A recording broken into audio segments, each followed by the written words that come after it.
네, 안준영 변호사 모셨습니다. 어서 오세요. 네, 안녕하세요. 자, 오늘 어떤 내용일까요? 네, 그동안 뉴스에 꾸준히 나왔던 이야기라 다들 익숙하실 텐데요. 유명 웹툰 작가이자 유튜버로 활동 중인 주호민 씨의 아들을 정서적으로 학대한 혐의로 재판에 넘겨진 특수교육 교사가 네. 1심에서의 유죄 판단과 다르게 2심에서는 무죄를 선고받았습니다. 네. 물론 해당 교사는 폭언 자체가 없었다라는 주장을 하고 있기 때문에 실제로 정서적 학대 행위가 있었는지 여부에 대해서는 양쪽 입장이 극명히 다르기는 합니다. 예. 1심에서 유죄가 인정된 사건이 2심에서 뒤집힌 가장 큰 이유는 1심에서 증거로 인정됐던 주호민 씨 측이 제출한 녹음 파일에 대해 2심 재판부가 그 증거 능력을 부인했기 때문인데요. 네. 그래서 오늘은 이 사건 선고가 향후 미칠 파장과 함께 소위 몰래 녹음이라고 하는 것들에 대한 우리 판례 입장은 어떻게 변화하고 있는 것인지 한번 짚어보려고 합니다. 그러니까 녹음 파일의 증거 능력을 인정을 못한 것은 어떤 판단에 기초한 건가요? 우리가 흔히 형사소송법에서 그 위법 수집 증거 배제 원칙이라는 게 있어요. 있죠. 불법한 증거는 예. 유죄의 증거로서 쓸 수 없다라는 예. 건데요. 그 1심에서 그 유죄 판단의 근거가 된 녹음 파일이 뭐냐면 그 아이의 옷이나 가방에 녹음기를 부모가 넣어서 네. 이제 교실에서 있었던 그 수업 내용을 녹음했다라는 거거든요. 이게 바로 그 통신비밀보호법 위반인데요. 예. 그 통신비밀보호법 제3조에 보면 공개되지 아니한 타인 간의 대화는 녹음할 수 없다라고 되어 있습니다. 그럼 여기서 이 녹음 주체를 아이가 아니라 네. 그 부모로 본 거죠, 그러니까. 그렇죠. 예. 타인과의 대화가 아니고 타인 간의 대화는 불법이다라고 되어 있기 예. 때문에 예. 내가 발화자 중에 한 명이라면 언제든지 녹음하셔도 되는데요. 예. 다른 사람들끼리 대화하는 걸 녹음하면 그건 이제 통신비밀법 위반이 되거든요. 그렇죠. 예, 그래서 원래 이제 1심에서는 당연히 위법 수집 증거인데 그럼 1심에서 왜 유죄가 인정이 됐냐 이게 좀 궁금해하실 것 같은데 1심 판결에는 이렇게 나와 있습니다. 의사 표현이 부족한 장애인의 특수성을 고려할 때 이러한 녹음 행위는 예외적으로 정당하다고 볼 수 있다. 특히 당시 교실에는 CCTV도 설치되어 있지 않았기 때문에 네. 라는 내용을 들어서 좀 원칙과 반대로 예외적으로 판단을 한 것입니다. 그러니까 능동적이고 주체적인 판단 능력에서 네. 제한이 있을 경우에는 네네. 그래서 부모가 그것을 했다면 그러니까 좀 참작을 해야 되는 거 아니에요? 이 취지네요. 그렇죠. 예. 근데 2심 재판부 이걸 인정을 안 한 겁니까? 네, 항소심 재판부는 정반대 해석을 내놨는데요. 일단 이렇게 몰래 녹음된 파일이라면 당연히 통신비밀보호법 위반이고 네. 위법한 증거가 명백한 이상 위법 수집 증거는 형사소송에서 유죄로 증거로 할 수 없다라는 것이 항소심의 입장입니다.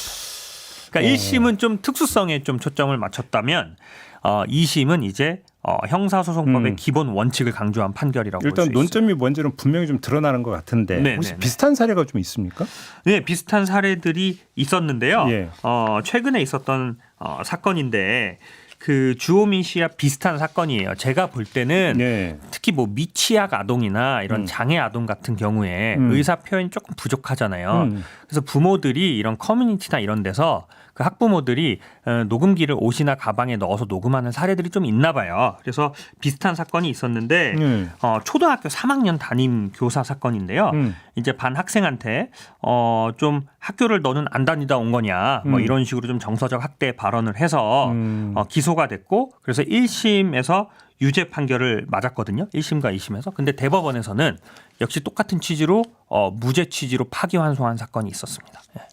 그래요? 예. 근데 그 사건에 대해서는 조금 재밌는 게 징계 처분에 대해서는 또 그 징계가 3개월 정직 처분이 나왔고요. 초등학교 교사가 징계를 취소해 달라고 내가 이제 무죄가 나왔으니까 징계를 취소해 달라고 행정소송을 냈는데 행정소송에서는 또 징계는 정당하다라고 판결이 나왔었습니다. 그러니까 지금까지 아동학대 사건이 언론 보도를 탄 게 여러 건이 있었는데 네. 그 가운데 이제 상당수는 CCTV를 통해서 포착이 된 거고 그렇죠. 일부는 제 기억으로는 부모가 좀 이상해가지고 네네네. 아이 소지품에다 녹음기 넣어갖고 네네네. 그래서 포착된 게 몇 건 있었던 걸 제가 기억을 하는데 네네네. 그럼 만약에 법정에 갔다면 이거 다 지금 그 불법으로 인정받았을 수도 있다 이 얘기가 되는 거네요. 그렇죠. 근데 이제 조금 아셔야 될 게 재판이라는 건 형사 사건도 있고 민사 사건도 있고 그렇죠. 행정 사건도 있고 가사 사건도 있어요. 그러니까 형사 사건은 국가가 공권력을 동원해서 형벌권 행사하는 거기 때문에 굉장히 보수적이고 원칙적으로 좀 위법 수집 증거를 판단하고요. 다만 민사 사건이나 행정 사건이나 가사 사건에서는 인정이 또 됩니까? 네, 위법한 증거라고 하더라도 그 위법성의 정도가 심하지 않으면 증거로서 활용이 되긴 그럼 합니다. 이게 민사로 가면은 증거가 될 수 있어요? 그렇습니다. 민사로 가거나 형사하고 또 다르다. 그렇습니다. 예. 그러면 형사를 국한하면 결국은 이거네요. 그러니까 그 어린아이나 네. 장애인 같이 뭔가 좀 독립적인 네네. 그러니까 정신장애인이겠죠. 네네. 독립적이고 주체적인 의사 결정을 하기 힘든 네네. 사람의 경우 어떻게 해야 되느냐. 네네. 이 문제는 그럼 좁히면 그렇죠. 그리고 또 문제가 CCTV 자체는 예.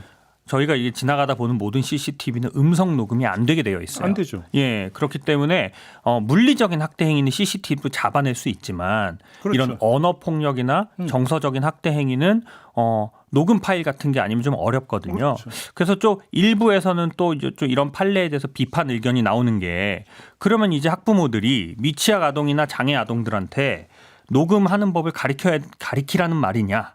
그러니까 부모가 아이한테 녹음을 하는 행위를 강요하라는 뜻이냐 이렇게 또 비판하는 시각도 있습니다. 그러니까 근본적으로 돌봄 공간이나 교육 공간에서 녹음을 한다는 것 자체가 좀 거시기 하긴 한데 네네네네. 그런데 문제는 이제 이 과정에서 정서적 학대가 발생할 것을 우려하는 시선이 분명히 있기 때문에 네, 그렇습니다. 녹음을 하는 건데 결국 한번 그럼 변호사님 견해는 어떠세요? 제가 볼 때는 좀 두 가지 해법이 있는데요. 네. 일단 첫 번째는 형사 사건에서만 증거 능력을 배제하는 게 좀 강하게 배제하고 있으니까 앞으로 좀 민사나 그 손해배상 청구 소송 이런 네. 걸 쪽으로 좀 해결 방안을 좀 돌려보는 방법이 있고요. 두 번째는 예. 특히 요새는 치매 노인에 대한 정서 학대 이런 것도 좀 많거든요. 그렇죠, 그렇죠. 그래서 뭐 이렇게 예. 좀 의사 능력이 없는 미취학 아동이나 장애 아동이나 뭐 환자나 치매 환자 같은 경우에는 좀 예외적으로 녹음이 가능한 CCTV를 설치하게끔 좀 법을 개정하는 방법도 대안이 될 수 있을 것 같습니다. 녹음이 가능한 CCTV. 네네. 그러면 굳이 몰래 녹음 안 해도 된다. 그렇죠. 예. 그럼 몰래 녹음의 예외를 인정해 주는 것은 어떻게 생각하세요? 몰래 녹음의 예외를 형사소송에서 인정하는 것은 자칫 그 사건에 대해서는 정당하게 보일 수는 있는데요.